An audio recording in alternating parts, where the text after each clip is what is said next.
Welcome back to the Money Lab. We are so thrilled to have you here for another deep dive into the mechanics of your wealth.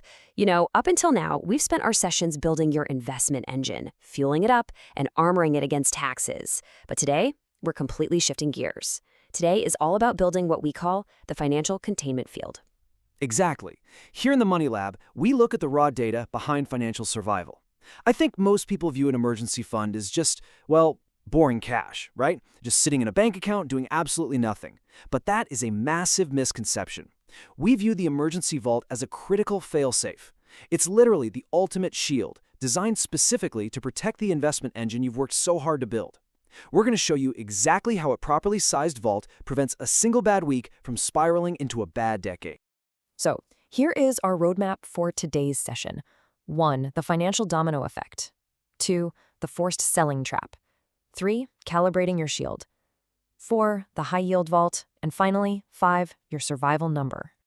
All right, let's jump right into section 1. The financial domino effect, the vulnerability. Financial anxiety almost always comes from the unknown, doesn't it? From just not having a system. But by treating life's disasters as inevitable mathematical variables, we totally remove the emotion from emergencies. Right, and notice how innocent step 1 looks at the start, a $1,000 car repair. Honestly, most people treat this as a minor inconvenience, but without a containment field, it immediately pushes over step 2, high-interest credit card debt, which then inevitably crashes right into step 3, selling your investments. And this is the terrifying reality we see in the data all the time. An invisible hand pushes that first domino. Maybe your transmission blows, or you need an emergency dental procedure. Because you don't have liquid cash on hand, you slap it on a credit card at, 24% interest? The interest starts compounding against you, the monthly payments totally choke your budget, and eventually, just to breathe, you are literally forced to sell off the very stocks and assets you bought to secure your future. One bad week at the mechanic destroys years of wealth building. Which brings us to section 2, the forced selling trap, the data analysis. Okay, here is a staggering data point from our previous lab sessions. Nearly 40% of Americans cannot cover a $400 emergency with cash. Let that sink in for a second. Almost half the people walking around out there are on a tightrope without a net. A simple $400 hurdle is enough to completely derail their financial lives. When that emergency hits, they are immediately shoved onto a shaky bridge, forcing them into terrible financial decisions just to survive the month. And that brings us to a really critical term we use here in the lab: forced selling. That's the act of raiding long-term investments, such as a 401k, to cover immediate short-term emergencies. Yeah, and this brilliantly illustrates why the emergency fund isn't just about paying a repair bill. It is literally a bodyguard for your investments. When you engage in forced selling, you're essentially popping the hood of your financial engine and ripping out the spark plugs to pay the mechanic. You completely dismantle the wealth-building machine we constructed back in week 7. Let's actually look at the mathematical bloodbath of raiding your 401k. The penalties are stacked so heavily against you. First off, the IRS slaps you with a 10% early withdrawal penalty. And on top of that, the money you pull out is taxed as ordinary income. Right, so if you pull out $10,000 to cover a massive emergency, after the penalty and taxes, you might only actually see $6,500 of it. It's wildly inefficient. But that third point, that is the real killer: the complete loss of future compound growth.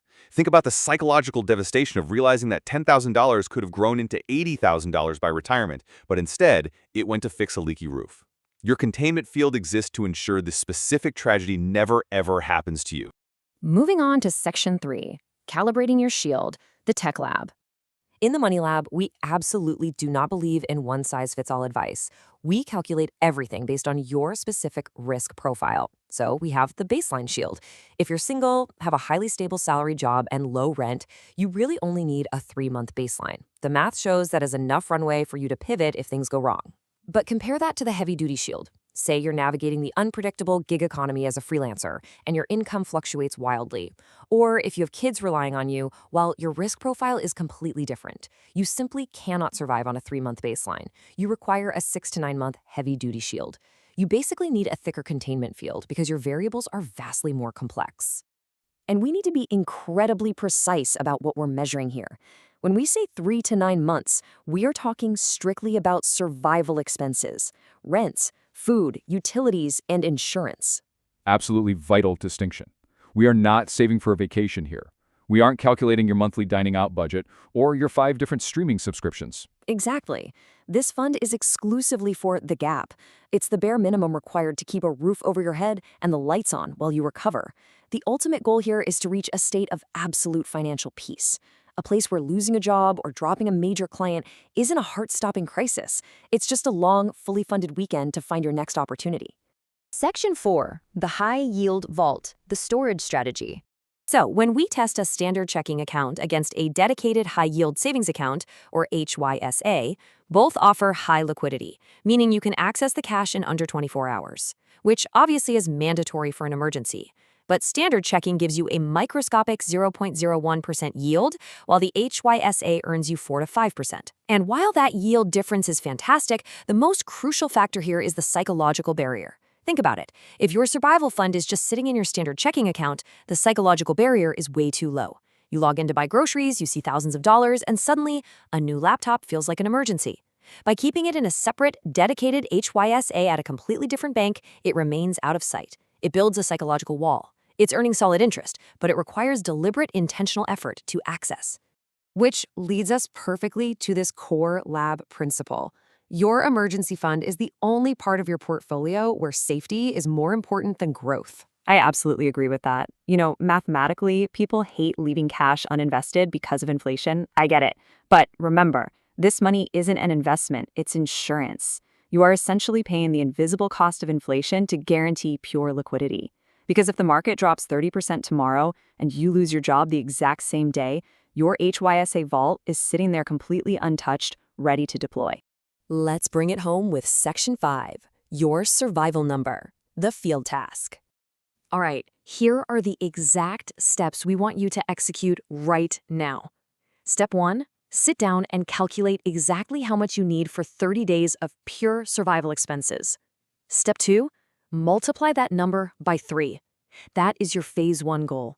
Because even if you ultimately need a 6-month shield, everyone has to start by locking down that 3-month baseline. And step 3 is my absolute favorite. Open your banking app today and literally rename that savings account to The Vault. It's such a simple psychological trick. When you're tempted to pull money out for some non-emergency, seeing the words The Vault reminds your brain that this money is strictly for defense. It totally forces you to respect the containment field you've built. So you follow these steps, you build the vault, and your cash is finally protected from everyday disasters. But that does leave us with one massive, lingering vulnerability. We've protected you against car repairs and job losses, but what happens if the biggest domino to fall is your health? What if you physically cannot work for an entire year? Your 6-month cash vault won't save you then. So how do we build a containment field against life's most devastating physical variables? Well, we'll be tackling that exact scenario next week when we open the doors to the insurance lab. Until then, keep your engines running and keep your vault locked.